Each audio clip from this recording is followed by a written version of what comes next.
আপনি একজনের একটা হাত নেই, সে চলতে পারবে। একজনের একটা চোখ নেই, তো সে চলতে পারবে। একটা কিডনি নিয়ে একটা কিডনি নষ্ট হয়ে গেছে, সেও চলতে পারবে।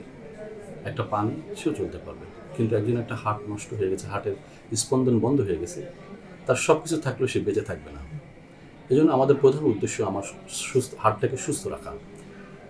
আমি আমার হার্টকে সুস্থ রাখার জন্য আমার হার্টের পরিচর্যা করতে হবে। হার্ট কীভাবে সুস্থ থাকবে, তার ভিতর প্রথম হলে যে আমার লাইফ স্টাইলের পরিবর্তন আনতে হবে।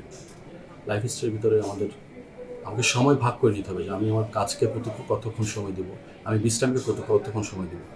আজকে আমাদের লাইফ স্টাইলটা এমন হয়ে গেছে যে আমরা বিশ্রামের সুযোগ পাই না। অথচ বিশ্রামের জন্য এখন বলা হয়েছে যে মিনিমাম কমপক্ষে 6 থেকে 8 ঘন্টার সময় বিশ্রামে যাওয়া উচিত, বিশেষ করে রাত্রেবেলা। রাত 12টার পরে কোনো কাজ রাখা ঠিক না। এবং আমাদের যে খাদ্যাভ্যাসের ভিতরে ফ্যাটি ফুড, সব ধরনের তৈলাক্ত খাবার, সব ধরনের ফাস্ট ফুড, স্পাইসি ফুড, তারপর এক্সট্রা সল্ট, অতিরিক্ত লবণ। অনেক সময় দেখা যায় আমাদের কাছে রুগীরা এসে বলে যে আমি তো লবণটা ভেজে খাচ্ছি, তাতে কোনো অসুবিধা আছে কিনা। সব ধরনের লবণ, সেটা যে প্রক্রিয়া আপনি খান না কেন, এমনকি অনেক সময় তরকারির মধ্যে অতিরিক্ত লবণ দিয়ে রান্না করা হয়, ওইটাও খাওয়া যাবে না।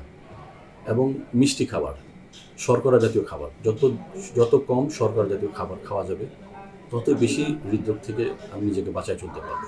এটা হলো খাদ্যাভ্যাসের ভিতরে। 2 নম্বরে আমাদের প্রতিদিন একটা সময়কে আলাদা করতে হবে, যে সময় আমি কমপক্ষে 45 মিনিট, 45 মিনিটস আমি হাঁটবো। এটা হয় সকালে হতে পারে, এটা বিকালে হতে পারে। সাধারণত আমরা যাদের ব্লাড প্রেশার আছে এবং হার্টের অসুস্থতা আছে, ওনাদেরকে আমরা বিকালবেলা হাঁটতে বলি।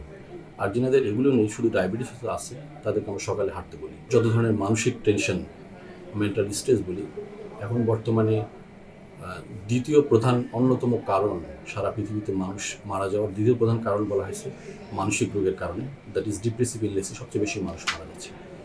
এই জন্য যত বেশি মানসিক স্ট্রেস, মানসিক ভারসাম্যহীনতা যত কমাতে পারবো, তত বেশি হৃদরোগ থেকে নিজেকে বাঁচাতে পারবো বলে আমি মনে করি।